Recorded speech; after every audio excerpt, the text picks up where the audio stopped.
Even though life is not the way I thought it would be, this life can still be good. My son, MJ, or Mirai, he has a condition known as Dravet syndrome. It's a very rare form of epilepsy. Unfortunately for Mirai, he's on the more severe end, so now he's total care. He went into status epileptic. I remember that day like it was yesterday, right? The damage to his brain was quite significant. He had lost everything.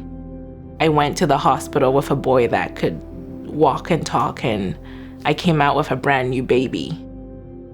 The palliative care team was going to get involved, and I just remember thinking, does that mean like the end is coming soon? Why are they involved? They did like an orientation and explained to me like the different roles of what they do, and it had nothing to do with the end coming sooner. It was just now an additional support that I had to my team. When everything happened, I just wanted my son back. I wanted my son that was walking and talking back. So I think what I realized was that I had a very narrow vision of I wanted to get my son back at any cost. However, at that cost came we were not living. God forbid if something was to happen, what memories do you have? And that's when I realized, you know what, this has to shift.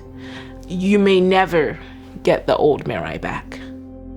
They had a group workshop on grief and just understanding that it's okay for me to kind of be grieving what my son is going through. It's okay to have a bad day, but those bad days do not define who I am. I've also been able to meet other families that are going through something similar, knowing that we have that community and we have that support. The impact has been very, very positive. I can honestly say I am now pretty comfortable with the situation. I wake up very early in the morning. I try to go on my bike.